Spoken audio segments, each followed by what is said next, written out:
សួស្តីបងប្អូនទាំងអស់គ្នាសូមស្វាគមន៍មកកាន់នីតិនខ្មោចថ្ងៃនេះខ្ញុំសូមលើកយករឿងនីតិអំពីអាបមួយរឿងដែលមានអត្ថន័យដូចតទៅកាលពីជំនាន់មុននៅតាមទីជនបទស្រុកស្រែមិនទាន់មានភ្លើងអគ្គិសនីឬអាគុយប្រើប្រាស់នោះទេនៅពេលយប់ប្រជាជនភៀសច្រើនប្រើប្រាស់ចង្កៀងប្រេងកាតនិងទៀនឬពួកគេធ្វើចន្លោះសម្រាប់បំភ្លឺហើយសាច់រឿងរបស់យើងចាប់ផ្ដើមនៅរដូវវស្សាដែលនៅក្នុងភូមិមួយនៅដាច់ស្រយាលពីគេមានព្រៃឈើតូចធំដុះទ្រុបទ្រុលមានវាលស្រែលាតសន្ធឹងយ៉ាងវែងនិងប្រជាជនប្រកបរបរកសិកម្មដោយសារតែមានជំនឿលើខ្មោចអាព្រាយបិសាចនៅពេលយប់កម្រមានអ្នកភូមិចេញក្រៅផ្ទះណាស់ដោយសារតែពួកគេមានជំនឿថាជាពេលដែលខ្មោចអាបចេញរកស៊ីនិងមានពាក្យចចាមអារាមនិយាយតៗគ្នាថានៅពាក់កណ្ដាលយប់ក្នុងព្រៃមានភ្លើងហោះពីដើមឈើមួយទៅដើមឈើមួយទៀតដែលមានទំហំធំនិងខ្លះមានពណ៌ខៀវខ្លះមានពណ៌ក្រហមភ្លើងនោះអ្នកភូមិតែងតែហៅថាជាភ្លើងព្រាយបិសាចនិងនៅតាមវាលស្រែឯណោះវិញក៏មានភ្លើងហោះហើរដែរយប់ខ្លះហោះស្ទើរពេញវាលស្រែមានពន្លឺភ្លឹបភ្លែនហើយអ្នកភូមិថាជាភ្លើងអាបកំពុងហោះហើរចាប់ក្តាមកង្កែបធ្វើចំណីពេលខ្លះភ្លើងនោះក៏ហោះចូលមកក្នុងភូមិដែរដោយសារតែពួកគេធំក្លិនស្អុយឆ្អេះឆ្អាបចេញពីផ្ទះដែលមានភក់ជ្រាំនៅក្រោមផ្ទះឬមានក្លិនឈាមដោយសារមានស្ត្រីឆ្លងទន្លេកើតកូនរួចមិនបានសម្អាតហើយអ្វីដែលអ្នកភូមិបារម្ភជាងគេគឺខ្មោចអាបព្រោះបើតាមការនិយាយតៗគ្នាពីមាត់មួយទៅមាត់មួយនិយាយថាអាបជាមនុស្សធម្មតានៅពេលថ្ងៃនិងនៅពេលយប់ពួកគេចេញរកស៊ីដោយអាចដកក្បាលចេញពីខ្លួនរួចហោះទៅរកចំណីដែលចំណីរបស់អាបជារបស់មានក្លិនស្អុយឆ្អេះឆ្អាបដូចជាក្អាតក្តាមឈាមលាមកជាដើមអាបក៏អាចដាក់បណ្ដាសាឲ្យអ្នកដែលវាស្អប់មានជំងឺផ្សេងៗកាលពីមុននៅក្នុងភូមិនោះប្រជាជនរស់នៅបានសុខសាន្តទោះមានពាក្យចចាមអារាមអំពីខ្មោចព្រាយបិសាចឬអាបតែមិនមានប្រជាជនណាម្នាក់បានជួបហេតុការណ៍ពិតនោះទេរហូតមានស្ត្រីចំណាស់ម្នាក់មករស់នៅឯព្រៃនៅក្រៅភូមិទើបមានហេតុការណ៍ដ៏ចម្លែកជាច្រើនក្នុងភូមិតែងតែមានភ្លើងអាបហោះចុះហោះឡើងថែមទាំងបាត់មាន់ទាពេលខ្លះបន្សល់ទុកតែសាកសពត្រូវបានហែកយកតែពូវៀននិងគ្រឿងក្នុងទៅបាត់អ្នកភូមិបានសន្និដ្ឋានថានេះជាទង្វើរបស់ខ្មោចអាបអ្នកភូមិកាន់តែមានភាពភ័យខ្លាចយ៉ាងខ្លាំងមិនហ៊ានចេញពីផ្ទះទេទោះតែមានការចាំបាច់ខ្លាំងជាពិសេសគ្រួសារដែលមានស្ត្រីទម្ងន់ជិតគ្រប់ខែឆ្លងទន្លេពីមួយយប់ទៅមួយយប់អ្នកភូមិបាត់សត្វចិញ្ចឹមច្រើនឡើង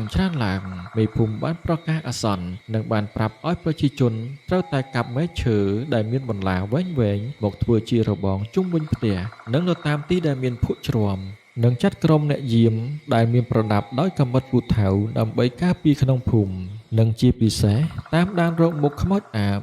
នៅយប់បន្ទាប់អ្នកភូមិម្នាក់គ្រប់ខែកើតកូនប្តីបានទៅតាមហៅយាយឆ្មបទៅតាមផ្លូវគាត់ឆ្លៀតចូលទៅទីស្នាក់ការរបស់ប្រជាការពារ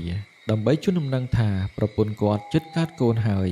និងពឹងប្រជាការពារឲ្យទៅផ្ទះគាត់ដោយសារគាត់ទុកប្រពន្ធនៅជាមួយកូនស្រីតូចប្រជាការពារប្រញាប់ប្រញាល់ធ្វើដំណើរទៅផ្ទះបុរសនោះ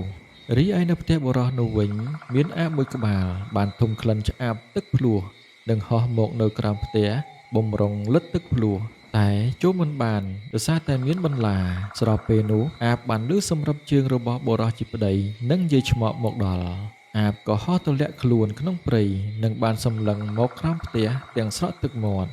មួយសន្ទុះក្រោយមកស្ត្រីបានកើតកូននិងបានកូនប្រុសម្នាក់យាយឆ្មបបានឲ្យបុរសជាប្តីយកសពទៅកប់នៅឯក្រោយផ្ទះយាយម៉បបានឲ្យបុរសជាប្តីយកសុកទៅកប់និងផ្ដាំថា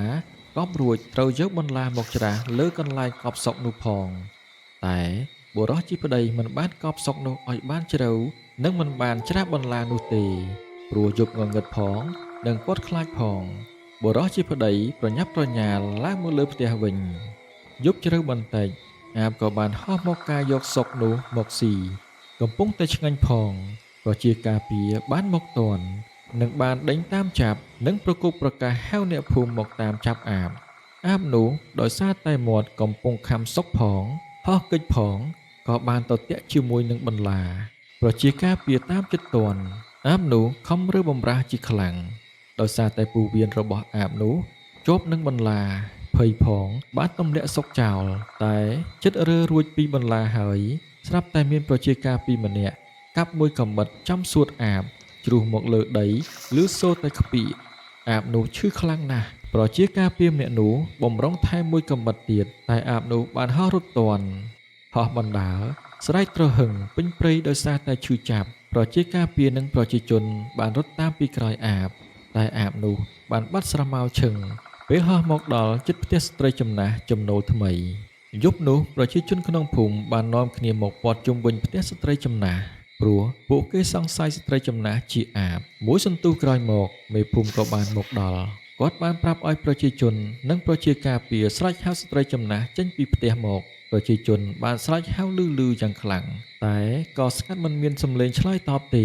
ហាក់បីដូចជាមិនមានមនុស្សនៅក្នុងផ្ទះពេលនោះមេភូមិបានបញ្ជាឲ្យប្រជាការពារគាស់ទ្វារដើម្បីត្រួតពិនិត្យពេលចូលទៅដល់ខាងក្នុងផ្ទះប្រជាជនទាំងអស់មានការតក់ស្លុតយ៉ាងខ្លាំងខ្លះរកកចង់ក្អួតខ្លះរត់ចេញមកក្រៅវិញដោយសារក្នុងផ្ទះធំក្លិនស្អុយខ្លាំងនឹងបានឃើញស្ត្រីចំណាស់នោះកំពុងដេកផ្ងាលើគ្រែតែបានបាត់ក្បាលបាត់ទៅហើយមេភូមិបានចាំរូបកាយស្ត្រីចំណាស់ឲ្យដេកផ្កាប់វិញ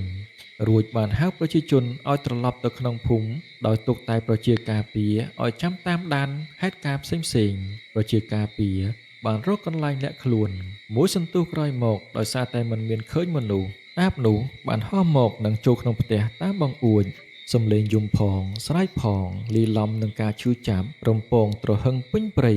ដោយសារតែក្បាលអាបនោះមិនអាចចូលខ្លួនវិញបានរួមទាំងសួតត្រូវបានដាច់ផងនោះយាយអាបស្រែកយំអង្វរពេញមួយយប់តែអាបនោះមិនបានហោះទៅណាឡើយរហូតព្រឹកឡើងថ្ងៃរះបានស្ងាត់សំឡេងទៅវិញប្រជាជនមេភូមិបានមកដល់នឹងឃើញច្បាស់ថាស្ត្រីចំណាស់ជាអាបបានស្លាប់បាត់ទៅហើយក្បាលមិនអាចតជាមួយខ្លួនវិញបានទេនៅថ្ងៃបន្តិចអ្នកភូមិបាននិមន្តព្រះសង្ឃតាអាចារ្យមកសូត្រមន្តនិងបានដុតផ្ទះនិងបូជាស្ត្រីចំណាស់ជាមួយគ្នានៅគ្រានោះទៅចាប់តាំងពីពេលនោះមកប្រជាជនរស់នៅក្នុងភូមិរស់នៅដោយសុខសាន្តហើយមន្ទីររបស់ប្រជាជនក៏មិនបានបាត់ទៀតដែរភ្លើងដែលធ្លាប់តែហោះមកនៅក្នុងភូមិជាញយ